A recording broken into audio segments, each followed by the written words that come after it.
udgav amerikanerne Harley Davidson, siger de over there. Harley Davidson, nok verdens ældste motorcykelfabrik, med en historie, der strækker sig næsten 95 år tilbage i tiden, og i dag en levende legende.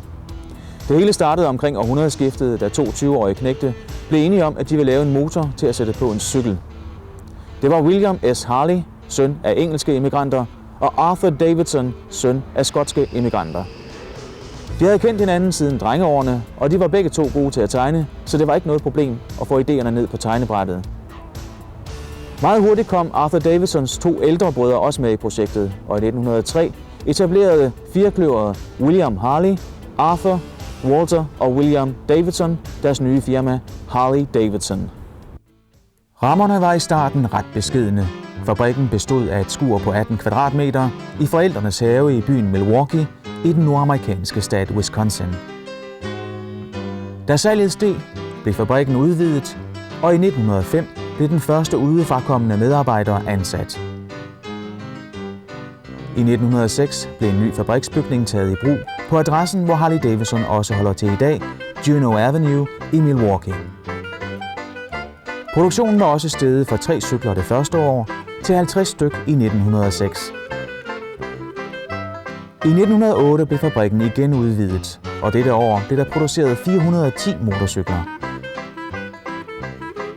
I 1909 startede Harley Davidson produktion af motorcykler specielt beregnet til politiet, og samme år var der også premiere på V-Twin-motoren, som i denne første udgave havde 7 hestekræfter. Og V-Twin-motoren skulle vise sig at blive Harley Davidsons varemærke.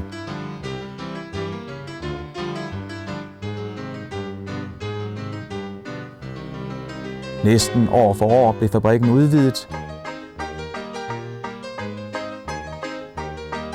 I 1912 konstruerede Bill Harley den første kobling til en motorcykel, som blev en kommerciel succes, og koblingen gjorde det muligt at benytte kædetræk i stedet for remtræk.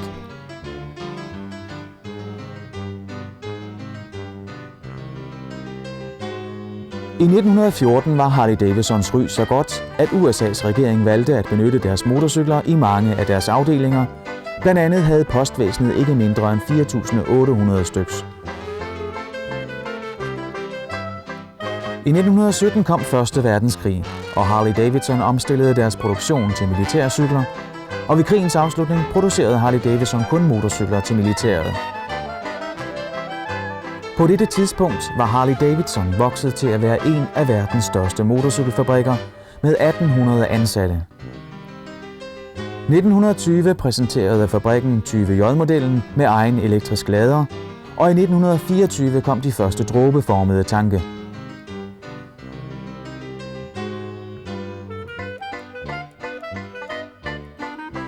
I 1929 kom den store depression, og motorcyklen blev ikke længere kun brugt som transportmiddel, men mere som et fritidskøretøj.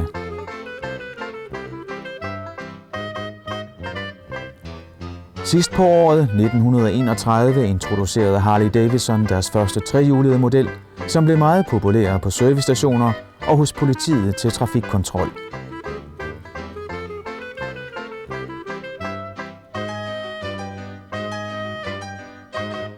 I 1933 tilbød Harley Davidson deres kunder en ekstra udstyrspakke for $15, og markedet for personlig ombygning af motorcyklen var født.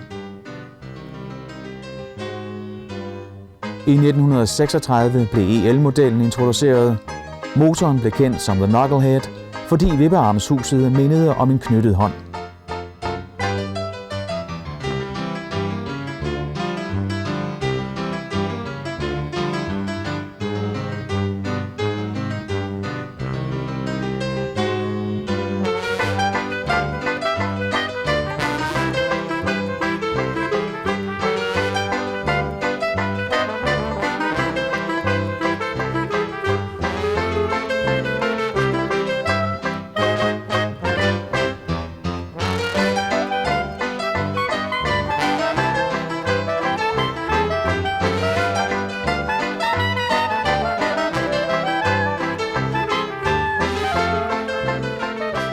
I starten af 40'erne blev Harley Davidson endnu engang involveret i krig, og i slutningen af 1941 var næsten hele produktionen omstillet til militærcykler.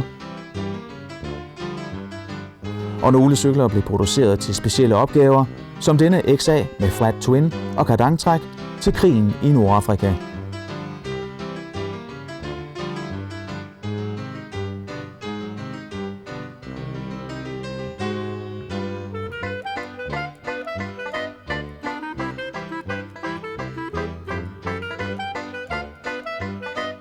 Først i 1947 kom der igen nye modeller til det civile marked. I 1948 præsenterede Harley Davidson den lille 125, en lille, let og økonomisk motorcykel, der især henvendte sig til nybegynderen. Der kom også nye og mere avancerede 61 og 74 kubiktommer modeller med aluminiumsforing og hydraulisk ventilstyring. Detaljer, man ellers kun så i luksusbiler og fly. Motoren fik kælenavnet Panhead. Samme år stoppede Harley Davidsons ældste og hårdeste konkurrent på det amerikanske marked, Indian, produktionen, og dermed var Harley Davidson nu USA's eneste motorcykelproducent. I 1957 blev denne Sportster præsenteret, og i 1958 denne Duo Glide. Her i slutningen af 50'erne begyndte Harley Davidson også at producere scootere, men det var desværre for sent. Markedet for scootere var stærkt faldende, og få år senere forsvandt scooteren ud af markedet igen. I 1960 blev der indregistreret 500.000 motorcykler i USA, og tallet var stadig stigende. Harley Davidson købte samme år halvdelen af den italienske motorcykelfabrik Aeronautica Aramaki, og Aramaki Harley Davidson var en realitet. Aramaki skulle producere en serie af letvægts Harley Davidson motorcykler til det amerikanske marked. Den første var denne 250 kubikcentimeter Sprint. Glasfiber havde for alvor holdt sit indtog i motorcykelproduktion, og i 1962 købte Harley Davidson en bådfabrik i Tomahawk, Wisconsin. Her var man vant til at producere i glasfiber. 1962 var også året, hvor Harley Davidson begyndte at sprede deres interesser, og den første trehjulede golfvogn blev produceret. Og i slutningen af 60'erne dækkede Harley Davidson en tredjedel af markedet for golfvogne i USA. I 1965 fik Harleys topmodeller elektrisk starter, og Electra Glide-modellen var født. I 1966 fik Electra Glide en opdateret motor, og den fik også et kælenavn, der hentyder til udformningen af motorens topstykke, nemlig Shovelhead. Harley Davidson var også meget involveret i motorsport, og i 1968 vandt mærket 18 ud af 23 mesterskabsløb.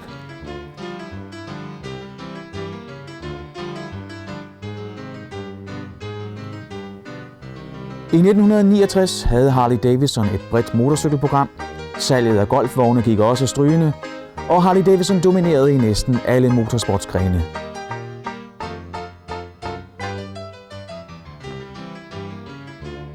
For at undgå drastiske forandringer i tilfælde af, at andre vil overtage fabrikken, slog Harley Davidson sig samme år sammen med AMF, The American Machine and Foundry Company.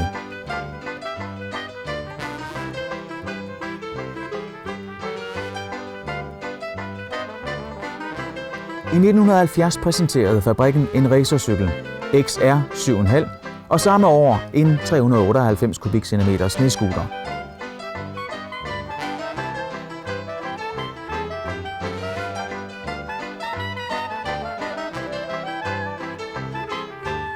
En ny motorcykelstil dukkede op i 1971, FX 1200 Superglide. Her så man for første gang en fabrikslavet custom bike.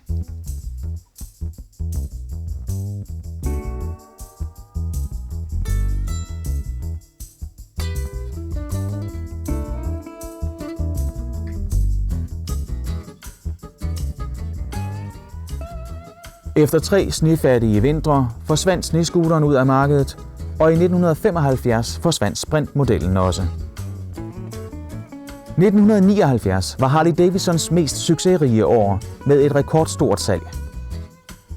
Men Harley Davidson var vokset for hurtigt, og det var gået ud over kvaliteten. Samtidig stormede japanerne ind på det amerikanske marked, og Harley Davidson måtte se en markedsandel for større motorcykler på 99% skrumpe ind til kun 5% på kun et år.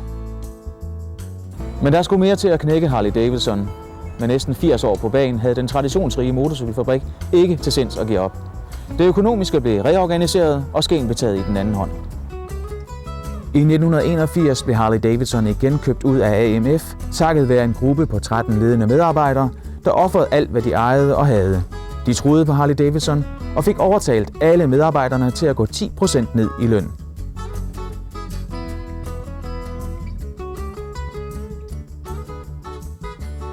Samtidig blev der indført nye produktionsmetoder. Medarbejderne blev mere engagerede, og kvaliteten kom igen i højsædet.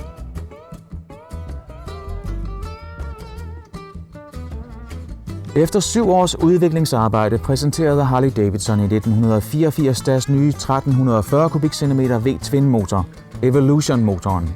En lettere og renere motor med flere kræfter, og en motor, der skulle vise sig at være næsten umulig at slide op. Fra 1985 forlod alle motorcykler Harley Davidson samlebånd med denne mærkat med navnene på de 2 fagforeninger, der repræsenterer alle medarbejderne.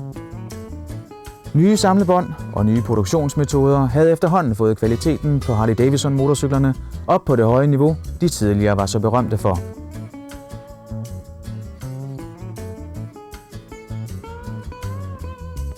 I starten af 90'erne var Harleys markedsandel for cykler over 850 kubikcentimeter igen steget til over 60% i USA.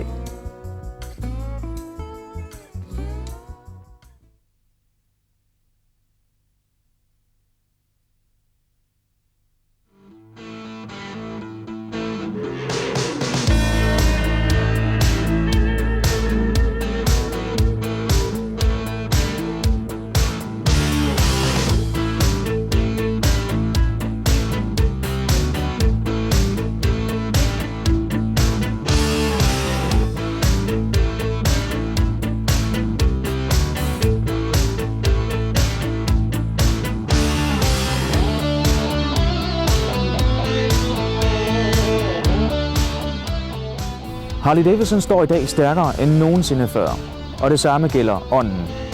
Harley Davidson er ikke bare et motorcykelmærke.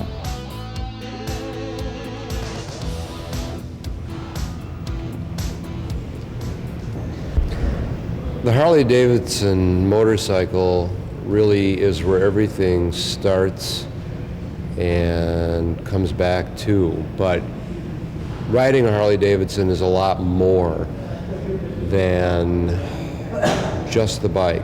But I always like to say that the Harley Davidson motorcycle is what our lifestyle is all about. And the Harley Davidson Motor Company was founded in 1903. It was founded where the executive offices still are located on Juneau Avenue, 3700 West Juneau Avenue, just a block down from where the original factory, which was really a shed, was located behind the Davidson family home.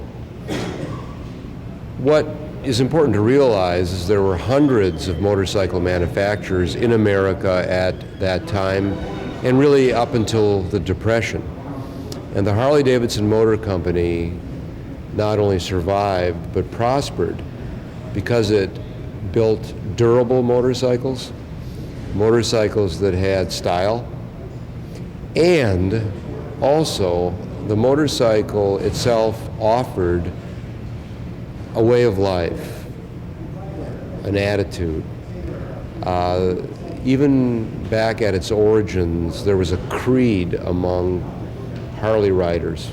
The men and women who rode Harley-Davidson motorcycles then are really the same as they are now. It's a family orientation, and there's a tremendous sense of camaraderie.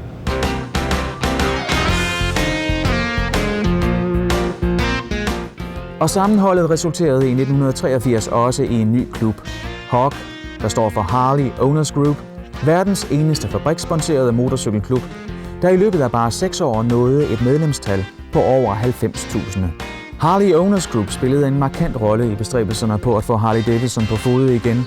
Og i dag, hvor Harley Davidson er ovenpå, arrangerer HOG-medlemmer verden over forskellige træf og fællesture, som her, hvor nogle af vores naboer på deres tur til Nordkap gjorde holdt i Aarhus.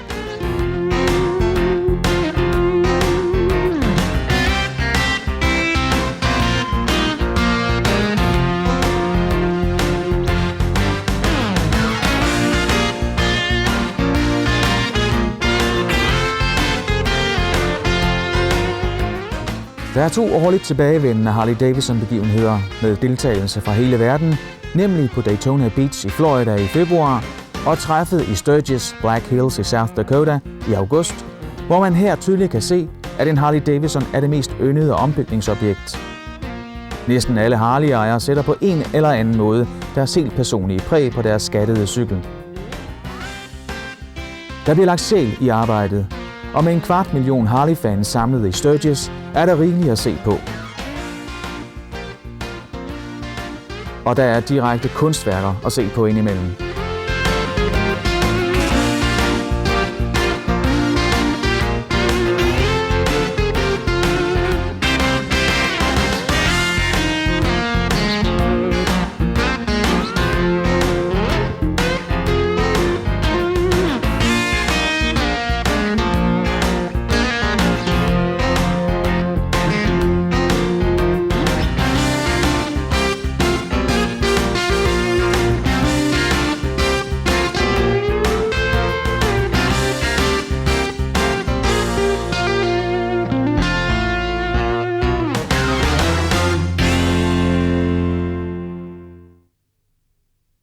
There really is a family tradition at the motor company. And that family tradition is not only a concrete one. There are many employees at the motor company who have been here many years and whose families have worked at the motor company. But also there's a family tradition, a family feeling, a family sensibility amongst employees. Before coming to the motor company, I was a university professor for almost 25 years, and I've been a Harley rider since the 50s. And when I came to the motor company, I was just so emotionally overwhelmed at how serious all employees are regarding quality work and teamwork, and just for me personally, that I could combine my training as a scholar as well as my status as a Harley-Davidson enthusiast, that I could combine these two as a Harley-Davidson employee is a dream come true. It's just a dream come true. Every single day, and I'm serious about this, every single day I come to work at the motor company, I have to stop and say, this is true, this is really happening. As I say that, I get goosebumps. You know, it's just coming into the Juneau Avenue facility every day to work as company historian is a phenomenal labor of love for me. All employees have that feeling. All employees really do have that feeling. På mere end en måde er Harley-Davidson mere end bare et motorcykelmærke. I dag er det en hel industri, hvor man kan få næsten alt. Lige fra meget farverige gamacher til den moderigtige kvinde, til paraplyer, lightere, lommeknive og sågar også en Harley-Davidson kaffe. Selvfølgelig kan man også få krus og termokanden til. Men man kan nu også få decideret motorcykeltøj og udstyr.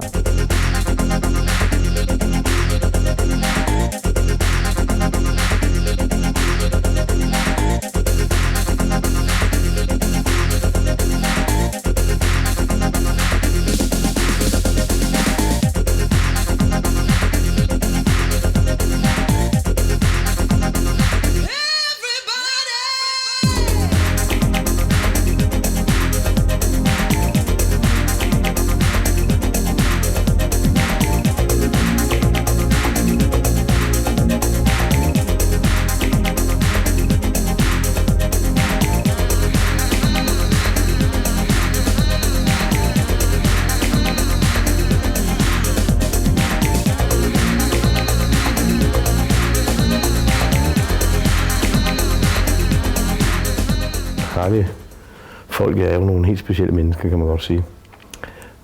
Det, der binder dem sammen, er selvfølgelig først og fremmest cyklen.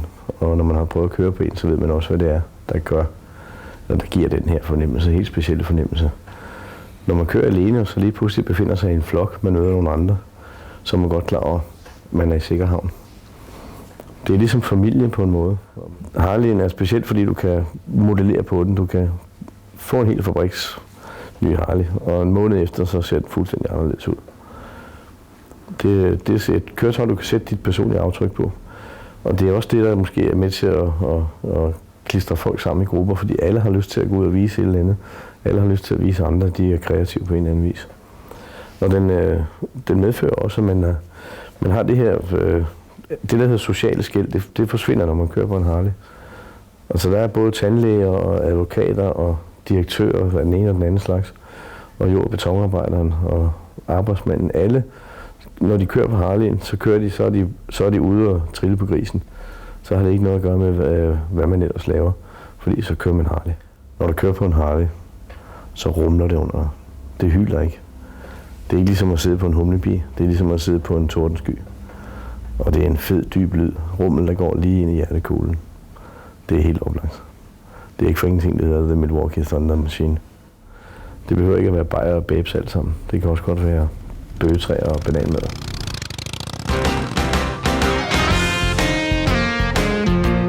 I 1998 fejrer Harley Davidson 95 års jubilæum, og det vil blive fejret efter alle kunstens regler. Harley-ejere fra hele verden vil strømme til Harleys hovedstad, Milwaukee i Wisconsin. Der ventes over 100.000 Harley-ejere til de 10 dage, som det store arrangement løber over, og på selve dagen, den 13. juni, vil der være parader og kæmpefest, og alle 4-hjulede køretøjer kan denne dag godt glemme alt om at forsøge at komme ind til Milwaukee.